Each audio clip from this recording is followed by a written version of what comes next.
What's up everyone, and welcome back to another What If video. Last time, we covered what actually happened after the revival of Buu. Buu went around doing his thing, while the Z-Fighters retreated to the sacred world of Kai's. During this time, everyone got some extra training, while Gohan went through the ritual to unlock his ultimate form, which seems to be the ace in the hole against Buu. Everyone returns to Earth to fight Buu, and they hold him off for a bit, until the newly powered up Gohan arrives. Everyone, including Gohan, is shocked at the amount of power this new ultimate form grants him, and they're able to see now how it does in battle. Let's start from here. So last episode was kinda crazy, but if you remember, yeah, Gohan has his ultimate form now much earlier in the story. And the crazy thing is, he's actually pretty much on par with Ultimate Gohan where he was in the Buu Saga in the original story. In hindsight, this makes him kinda OP, but also, Gohan here at this point in the story was actually confirmed to be stronger than the teenage Gohan from when he fought Deborah, for example, so it's not too unreasonable to assume the ritual will grant him the same amount of power and get him to the same level. And I don't want to lowball the boost he gets either. I'll be honest, I didn't really want to do another what if scenario where Gohan becomes insanely strong, but I feel it actually makes sense here this time, and you'll see later in this part that it won't be as big of a deal as it is now. It'll actually bottom out later on and won't be as OP. Anyways, the fight actually begins. Fat Buu isn't that smart of a fighter, and from what we've seen of him, he doesn't even try to absorb people. He does, however, love turning people into candy, and the Z-Fighters know this. Being wary of that ability, the Z-Fighters attempt to avoid it, but the battle actually goes way easier than they expected. Goku, Vegeta, and Gohan basically do all the work, until they realize that Ultimate Gohan is actually able to handle this on his own. Gohan is aware of his power, and he doesn't want to let it get to his head with him getting too cocky. This Buu guy is threatening, and Gohan isn't going to go complete edgelord mode against him like he did with Cell, so he takes a more level-headed approach and begins to take on Buu alone. Considering this is Ultimate Gohan against a weaker Buu, Fat Buu, yeah, it's pretty one-sided. Knowing how annoying regeneration is after his fight with Cell, Gohan pretty much demolishes Buu in this fight, and he knows this time he needs to use his full power in order to actually destroy Buu completely.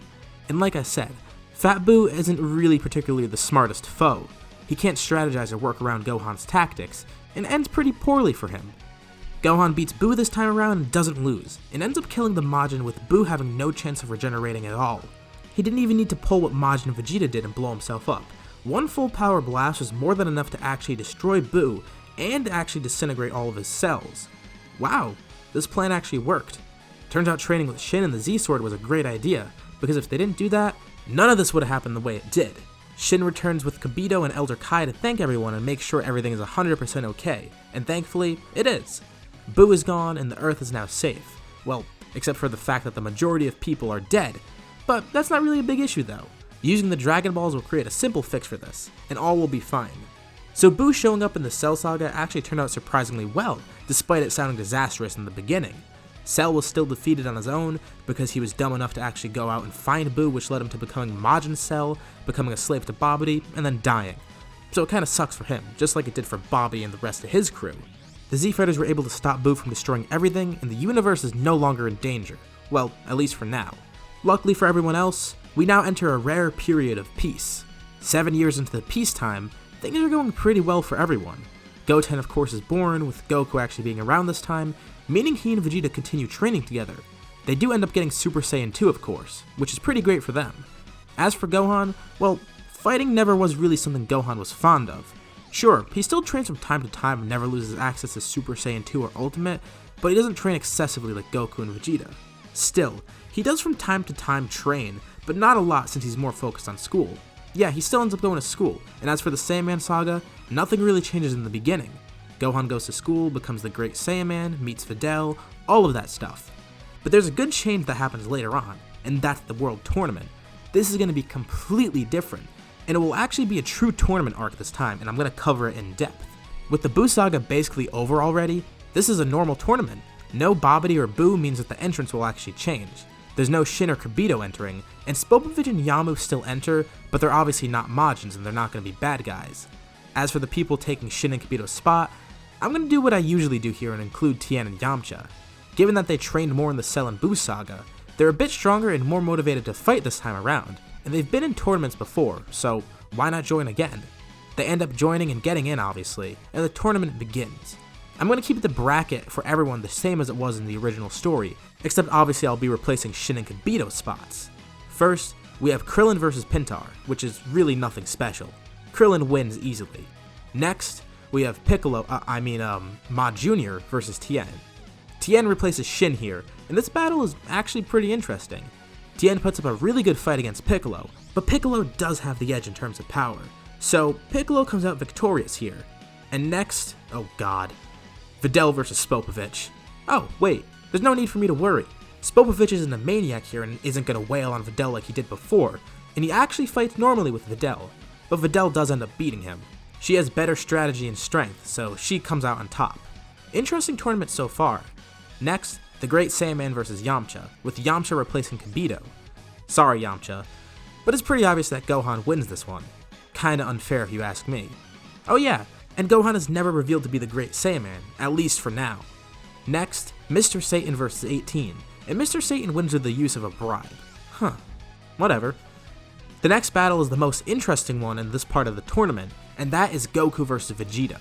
This is a long, and I mean a long battle, and is the most spectacular one so far. Having the same training, the two of them are both fairly equal in terms of power. Actually, they're pretty much on par. Had this been the original story, Goku probably would have won here because he had the afterlife training and was probably above Vegeta in terms of power because of that. But here it's completely different. Goku and Vegeta have had the same training for 7 years, and both have maxed out at Super Saiyan 2, with Goku not getting Super Saiyan 3 either, so it's honestly pretty tough to say who the winner is here. To get some more perspective, I did 2 polls on my Twitter and Instagram to see who would actually win, and the results were understandably mixed. But judging by the reasoning and results, I'm gonna say Goku comes out on top.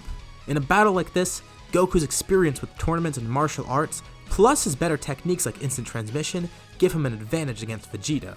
It's very close, but Goku is able to beat Vegeta and win. However, I'll say that he wins with a ring out and not actually a knockout. Next, Goten and Mighty Mask is up against Killa. After stumbling a bit when figuring out the costume, Mighty Mask wins pretty easily. Jewel is up versus Yamu next, and it's really up in the air here since we don't know about either of them too much, but I'm gonna say Yamu wins. Judging by the fact that he was worthy enough to be a Majin servant, he might be stronger than Jewel, but hey, who knows? Jewel might be secretly insanely strong and have like Ultra Instinct or something. I'm obviously joking. Quarterfinals time. Krillin is up against Piccolo, and Piccolo also beats him.